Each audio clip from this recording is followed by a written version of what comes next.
Sibonge. Welcome. Another exciting episode of Amatyma Series, the podcast and the radio version in partnership with Bogart Radio. You know, I can never get over the fact that we've got this platform for men, you know, for us to be able to talk about anything and everything that affects us as men, be it physical, be it mental, be it spiritual, be it financial. It doesn't matter. As long as it affects the men, we're going to talk about it. We're not going to sugarcoat anything right here. So RINGA as a MJITA, as fellas. And I'm excited to talk to this particular brother who also happens to share the same name as me. Kibito waka. Kibito waka. What's up, THATO? Okay, no tiaka. Please introduce yourself to those that don't know you, so that they can get it. Because I don't wanna undersell you. Sure, my lord. Good afternoon, good evening, good morning, depending on where you are in the world. My name is THATO Chai. I'm the head designer at Bogart Man, and I'm also one of the guys behind Bogart Radio. And yeah, there's more to me, but I'll just keep it short for now, just to be relevant. But this guy comes and tells us about his titles. We just said we don't care for the titles. I'm kidding. Yeah, of course, we need to know. We need to know who you are. You know, you're the head designer for Bogart Man, and you're part of the team that started Bogart Radio, right? Yes, so I was supposed to have you as the first episode, Moss. Yeah? Why didn't I have you as the first episode? I don't know. There were more people. The demand was too high. You were on the waiting list, so we had to make sure. But okay, besides the career stuff, who is THATO? I want to know more about you as a man, you as a father, you as a husband. I'm more interested in that. Right. THATO is a father, first and foremost, to 4 sons. THATO is a husband. THATO is a son to a deceased George Chai. He's a friend, he's an uncle, and a developing individual. Not a husband? Husband, definitely. You didn't mention that. I don't think your wife. Did he? I didn't hear you. My wife would kill me. Yeah. Hey. Did you say? Did you say husband first? Yeah, okay. Yeah. Okay, I'm just staring. You know, I'm just staring. So you've got 4 sons. Yes. What are their names? The first one is Untando Chai. Second one, Lindoguhle Chai. Then there is Letsatsi Chai. And then there is Selemo Chai. Yes, Selemo Tlokotela.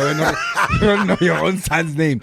So Ntando is your firstborn. Yes. And Ntando actually means THATO. You know that, right? Yes. It's a Xhosa version of THATO. Yeah. So when you're naming your child THATO, using another language. Yeah. All right. Welcome to the show, my brother. This is really, as I said earlier on, just conversations where we share our journey and stories as men. We really want to unpack a lot of the things that we go through as men, you know, just trying to obviously find different ways of navigating this life as men, you know. You as a married man have your own challenges. A single guy is going through way more different challenges than the ones you're going through. A divorced guy is experiencing other challenges, and a widowed guy, you know. But at the same time, in the same breath, we are all men. We are all men. We come here to share our stories, to speak up some more. Why do you think it is that a lot of us MJITA are just not open to having frank and candid conversations amongst ourselves? Okay, the way I see it is, as MJITA, we grew up in a time where it was bad to show weakness. Yeah. NDODA. Yeah. You know. Yeah. You'd be punished for showing emotions. You know. But this is sneefu. Like if you cry, they'll call you a sneefu. And a sneefu in English is the person who's got mucus all over. Yeah, cry baby. Yeah, like cry baby. Serious cry baby. Yeah. So what happens is then, once you experience that, you're like, you know what, every time you've got emotions to show, you hold back. Yeah. And which is bad, because now you accumulate all those negative emotions. By the time they come out, it's bad. Yeah, it's bad. Too late. Suicide, depression. It's too late. All those things. It's too late. So you're raising 4 boys. Sure. I can only imagine what that must be like. What are their ages? Just quickly. Okay, the one is 19, Untando's 19, Lindo is 16, Letsatsi is 6, and Slim was 5. And when are their birthdays? Their birthdays, Untando's 18 April, Lindo is 12 June, Litsatsi is 22 October. Slimo is 1 November. Do you know I just did that? A lot of dads don't even know when the birthday of their kids is. Hey, it's unfortunate. Yeah, so I did that intentionally because it's important to be in tune with what's happening with your kids. A lot of us men make the mistake or the assumption that it's the mother's role to remember the important things when it comes to your kids, right? Because there's this perception that a man must go and provide. And that's how a lot of us have been raised. If you think about a typical family, a black family back then, the dad would have to move to Joburg to go get work and leave the family and the mother back home and come back on holidays or the festive season to be with the family. But that's where a lot of the issue started, because now you're not there as a father to see your kids growing up. You don't even know when their birthdays are. And I just did that because I just wanted to test something. And well done, bro. Like it's I shouldn't be congratulating you for it, but you can't give props to a fish for swimming. You know what I'm saying? Exactly, we expect you to actually know this, but a lot of men don't. No, it shouldn't be like that. It shouldn't. How are you raising your boys in comparison to how your dad raised? Is your dad still alive? No, he committed suicide. Your dad committed suicide. How old were you when that happened?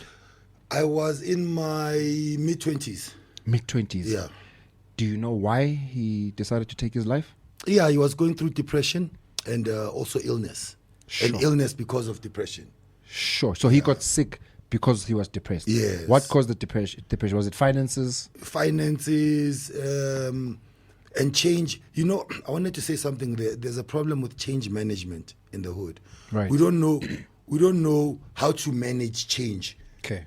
And there's no support for change. Yeah. So I think that comes from miseducation as well. We should be educated from an early age that, listen, you will change, things will change. And change is necessary, and change is inevitable. Yeah, because you change and then they're like, I when I so change. Okay. Oh, get a bit yeah, so there's this expectation that things are supposed to remain the same. So things changed in my family. Right. But there was no change, a plan for change management. Right. And I learned this term now, ngoba corporate. Yeah. I was like, damn, you know, some of these corporate terms can actually be in real life. Used in you can real apply life. them in real life. And also to add to that, big up to you, man, on this campaign you're doing with the lights. Yes, the LED lanterns. Big up, bro. They have to study, man. Particularly because you are targeting the accounting students. Yes.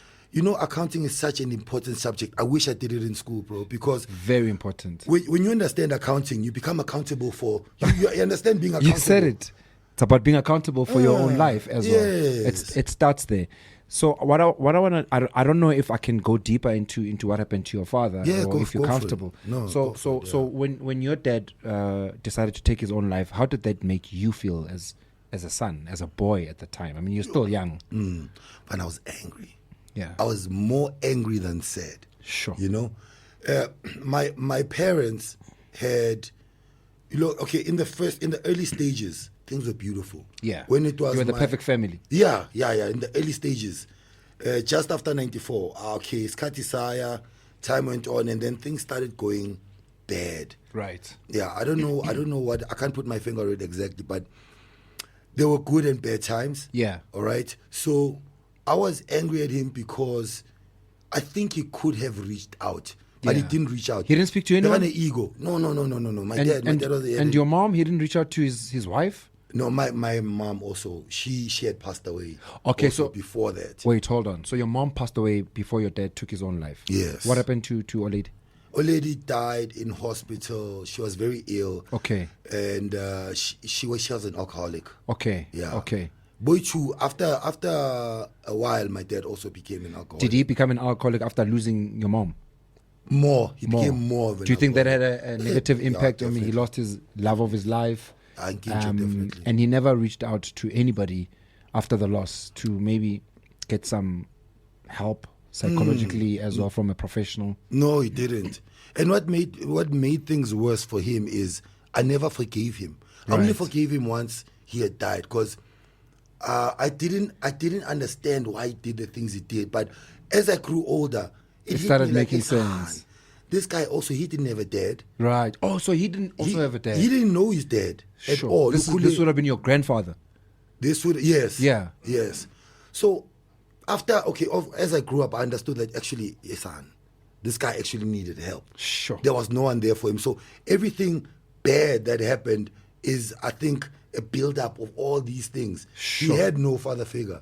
Sure. So that's when I actually let go and I made peace that, you know what, I actually forgave him. And I only feel bad that he's not alive, that I can't tell him, which as in, Papa, I understand. This is what I could have. I understand what you went through. And yes. Because he's not here, He's not here. Yes. So how did you then, so you obviously laid him to rest.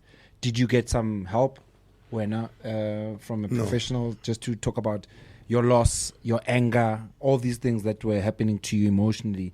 Did you go and sit with someone and talk? No, I didn't. So how did you manage to overcome all of that alone? Actually, it's crazy. You know, we grew up watching TV, né? And listening. Hip hop helped me a lot. Okay. I go through the stuff. I was listening to some real stuff like about KRS-One. Sure. And Most Def, Talib Kweli, like conscious hip hop, you know. Sure. And that kind of hip hop I was listening to spoke about self-reliance, right, personal development, being independent. Yeah, going through rough times. So I really channeled through that. Right. And also TV, I mean, you'd watch shows like Superman, Nabo Martin. Yes. How you can become different characters. Correct. So I developed different characters. Like a chameleon. Yeah, for different situations. Ah. So whenever I felt like I need help, I'd become this character who can overcome all the stuff. You know what I mean? Sure. That's deep, dog. Have you ever had any suicidal thoughts? Yes, I did. And what was the cause? Just the abuse, because my father, at a certain extent, was very abusive to my mother. Physically. Yeah, very. And that's a story that a lot of black kids can attest to say that it was normal for Itaima or Anki Lubaba next door to beat up a woman because that was a sign of love. Apparently back then. I don't know how they even got to that conclusion. True. Because how do you showcase affection and love by beating someone up that you claim to love? So the reason I'm asking if you've had any suicidal thoughts is, you're in the Amatyma Wellness Network Telegram group, and we've actually got a suicide hotline in the group for guys that might have suicidal thoughts. And I'm going to give the number out because it's important for us to also share information with our listeners and our viewers on our channel. The number is 0800 567 567. That's a suicide helpline. And I think it's a helpline that, could help a lot of people out there if they just knew that the information is out there. So you are raising these four boys. Have they had a pleasure of meeting their grandfather? The oldest one. Oh, their great. This should be their great grandfather. No, their grandfather. Grandfather, yeah. Yes. So the oldest one. Yeah, he's the only one who's met. Sure. Yeah. And how does he feel about what happened to his grandfather? He hasn't broken it down completely, but like he's sad about it. Yeah. Yeah. Because he wishes his brother, like sometimes we talk about my dad, right, Minanaye, right, and the other ones were like, who are you guys talking about? Especially the little ones. Yeah. Papa, can you go and see him? I'm like, no, he's not around. You know? Yeah. That's the only time. Just sure. It's sad a little bit. What is the one thing, or maybe a few things that you wish you could have said to your father that you never got a chance to say to him, even if it's your anger towards him? What do you want to say to your father? If your father had to walk in right now and he had to be here for just 5 minutes, and you had 5 minutes with him, what did you say to him? First of all, which father are you talking about? Because I've got two. The dad, the real one. Yes, your father. Tell me about the other one after you've told me about your biological father who took his own life. I would say, first of all, I'd say thank you. Yeah, I'd say thank you for the good and the bad. Because what I did was I took every bad thing that he did, and I told myself that I'll never do it. Sure. As a husband or as a man going forward. Right. And I'd also say I'm sorry for what he went through. Sure. Okay. And then I'd tell him that I understand. Those are the three things. Sure. What do you understand? I understand why he was who he was. Okay. Yeah. I understand his shortcomings. I see his efforts where he tried hard. Yeah. I see it all now that I'm older. Yeah. So that's what I understand. Sure. So I guess the fact that you said you've never you promised yourself never to do what he did, what you saw him do, I'm assuming you've never laid a hand on your wife. No. Yeah. No, I've never laid Real a hand on talk. yes, my lord. Real talk. No. Sure. I respect you, because gender-based violence is a big scourge. It's something that we've been speaking about in each and every episode, and it's something that we should speak about in each and every episode, because every 63 seconds a woman or a child is a victim of gender-based violence, and that can't be. That means, and as long as we are talking in this conversation that I'm having with you, every 63 seconds, so it's almost a minute and 3 seconds. Every minute and 3 seconds there's a woman or a child who's a victim of gender-based violence, and we need to call each other out as men in terms of our behavior, how we behave. A lot of us sit in these WhatsApp groups that are not good for us, but we still stay there.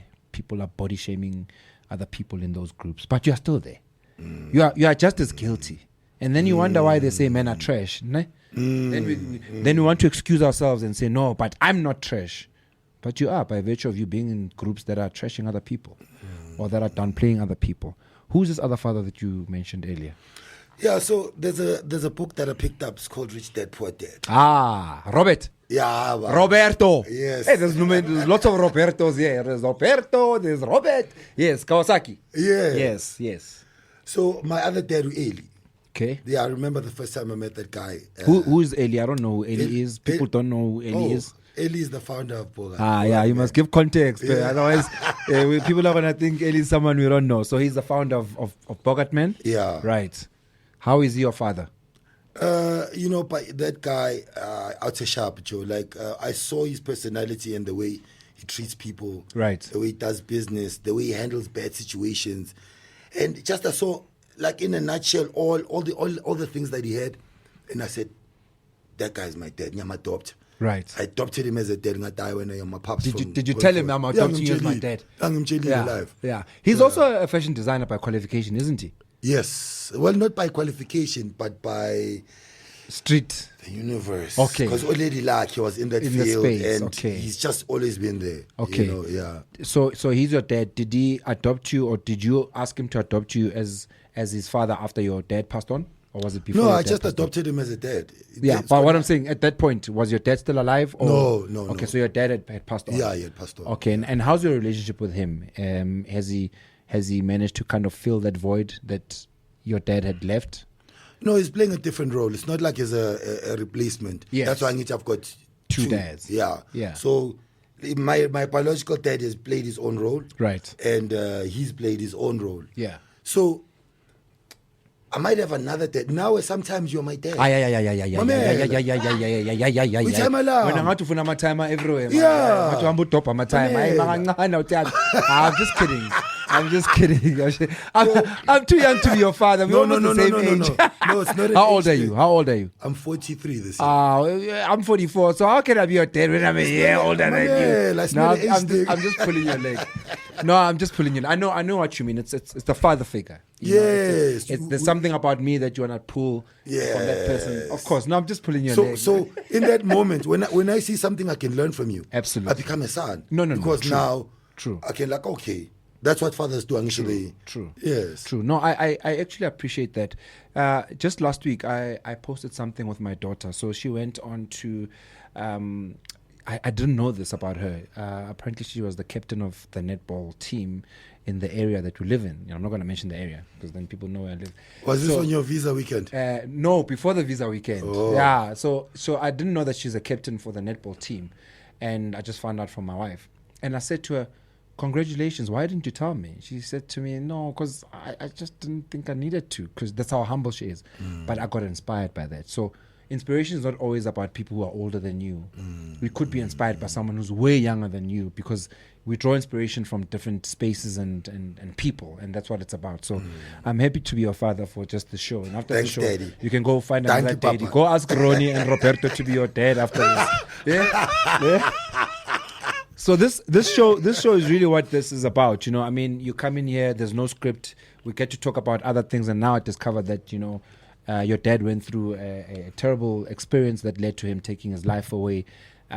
What do you want to say to a man out there who's listening right now or who's watching this particular podcast who's suicidal, who's feeling like, yo, I'm about to take my life away, and I there's nothing worth living for. What are you gonna say to that man? He's really not sure whether he's coming or going. You know, things are not going well. He's been going for all these job interviews. No one is employing him. He's running a business that's failing. He's just got retrenched. Things are just not looking up. You know, his wife wants to leave him. No one respects him in the community he lives in, and is about to take his life away. You've experienced that. What do you want to say to that man right now? I want to say to that guy, which he must speak up. First and foremost, speak up. Yeah. As soon as you speak about your problem, it's out there. That's one less problem. Now you've released it into the universe. And people will start coming back to you one by one with the things. But you have to be honest when you're speaking up and tell them why you're suicidal. Yeah. Are you sick? Is it financial things? Because nobody wants people to kill themselves. Absolutely. You know what I mean? Absolutely. So as soon as you speak up, people will help you. Yeah. You'll be surprised how many people are willing to help out there. So people must just put their ego aside and actually their speak pride. up. Yeah, that's what it is. Man. You know, we've got these Superman Tigers don't tendencies. cry. Men you must speak not show up. weakness. I just, you know, the beauty about this show is, like I said earlier on, it's unscripted. There's no plan.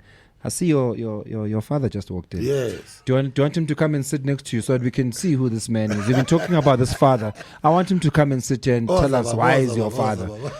We said it's unscripted, guys, so you can't say you're doing a show that's unscripted and not be able to move with the times. Let's take a moment and welcome THATO's father, Eli. Yes. This is what it's about, you know, getting men to really talk about everything and anything that affects us as men. You know, whether you are single, you married, you divorced, you widowed, it doesn't matter. You know, we come with our own stories to share. We come with our own pains. We come with our own joys. Eli, how are you? Are you well, sir? Thank you for having us in your studios. First time in the studio. Is it your first time in the studio? So My studio. in your studio. So we've been having a conversation with THATO, and you know, he told me about how, you know, his father took his life away at some point, and how he then found another father in you. He spoke about how you know, emulated a lot of things that he wishes he could, you know, have as a man himself, and obviously instill in his sons. He's got 4 sons. How does it make you feel to have someone that looks up to you so much so that he actually calls you a father? You know, actually it's something amazing in a way when you have someone trust you in this way to call you as a father. But in the same time, when I know the story of Chester a long time ago, it's also about the person who's willing to give. Because people will try to help, but they also want the guy to receive the help. Sure. So always what I saw about Chester all the time, he's an amazing person. He trusts a lot of things, but he's got something about him when he's stuck, you know, and he make me in a way to take the challenge and do things together. So because I do believe in him, you know, it's one of the best designer what we had in Boga. Sure. And we're working close together. But he's willing also to change. Was there. Right. He's willing to accept things. He was there. And that's what helped me to help him in a way. But you know, you can give help to many people, but they don't know how to receive it. True. You need to learn how to receive it in a good way. And that's a luck what we had together. And that's why we are working nicely together. We're feeling happy in a work environment. Yeah. And his kids also amazing kids. You know, he grew up. He's a good father. That's what I love about him. What I saw about him. I've seen some videos of him with his 2 sons trying to get their skill on the soccer field out there, and he's chickering the other one there. He's like, "Hey, you come back! No, don't hold." And so it's beautiful to actually see that, you know, the word Amatyma is a Kasi slogan for someone who's respected. It's a father figure, and we always try to make a lot of men understand that fatherhood is not about biology. It's got nothing to do with biology. Exactly.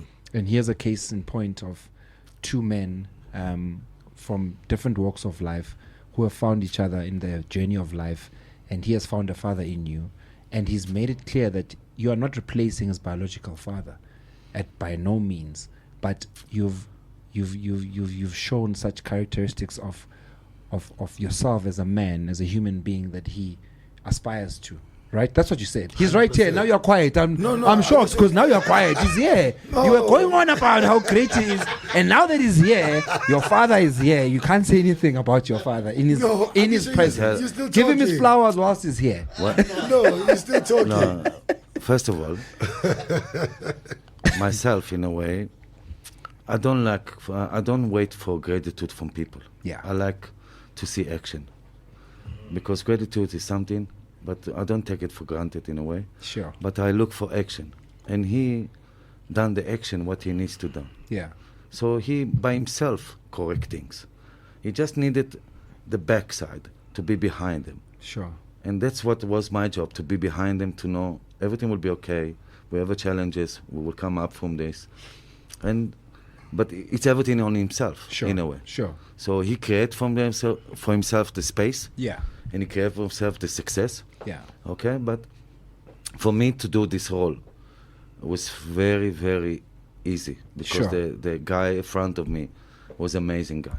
Oh, that's beautiful. And by the way, there is other people also in our company, same role like him, in a way. Absolutely. And they also get the whole support what we can do. Absolutely. This is That's what it's about the foundation of the company also, to make sure to take care of the people. It's not everything about money. Absolutely. Sometimes it's about the good words. Some of them in the morning, if you say good morning, Yeah. so someone, you acknowledge him. Makes a difference. They Much feel better. they feel important, because you don't know what people are going through. 100%. We are all going through a lot, and that good morning, that handshake, that smile, that hug could make a significant difference in someone's life, you know. What do you want to say to your father? Me, I just want to say thank you. You know, thank you for being who you are, because you showed me your true self. You showed me your true personality and your capabilities, and you taught me the word aspiration. You know, Aspiration. before I came to Bogart, Yeah. I didn't know the word aspiration. Aspiration. So it's a Yeah. very powerful word, Blind. because we Very all much. aspire to something. Yes. Great. So once you fully understand that word, you understand how greater you can still become. There's always room for development. Yeah. So ever since then, like every day, I feel myself getting better and better and better. And I'm aware that I'm not the same guy that I was yesterday. Absolutely. I'm a new guy, and we just keep growing like that. Sure. So thank you for being such an important part of my growth. You know what I mean? Sure. And for being there for my kids, you know, like they always speak about you. You're an amazing guy. You know, you're like heaven sent. Thank Sure. you so much. You're welcome, Yeah. my friend. Heaven sent, and this is what it's about. And I'd like to, obviously, as I close, take this opportunity to thank you for allowing for this collaboration between Bogart Radio and Amatyma, because men need to talk. Men need to have a platform for us to be able to vent about what we go through. We don't celebrate enough, you know, good men out there. It's always bashing men, and I think it's time that we actually highlight the good men that are around us. I'm sitting in front of two good men, and I'm sure these two good men are a role model to other good men out there, and we're trying to build a society of good men through this, and really having unscripted conversations. There's no script. I don't come here with a notepad to have a conversation with men. This was really unplanned, but what a blessing to have someone right here that you can actually give them the flowers whilst they're still alive. We wait until people are dead to tell them how we felt about them, instead of giving them the flowers whilst they're still alive. And I'd like to thank you both, gentlemen. You are really inspiring, and I know that this episode is going to be very popular because it's unscripted, unplanned. Sibonge City, Danko Amatyma, in partnership with Bogart Radio. Thank you, sir. Thank And you. also, Yes, sir. thank you, my lord. I mean, you're a big brand. Okay, you could have been anywhere, but you chose to be with us. Yes, sir. And as an aspirational brand, the one thing that we wanted to do was actually have a voice. Yeah. The whole reason behind the studio is to have a voice. We have an image, but now we have a voice. Sure. You know, now we can actually groom men to be actually better men. Absolutely. They can now they can look better, they can think better, they can do better, they can speak better. All because of your willingness to join us. Thank you, sir. Your role is so great here, and we really appreciate you. Yeah, thank you, Sibonge. Lord. Thank you. Sivale. Till the next episode, catch us on YouTube, on the Amatyma YouTube page, as well as the Pocket Radio YouTube page. Izobonana City. Danko.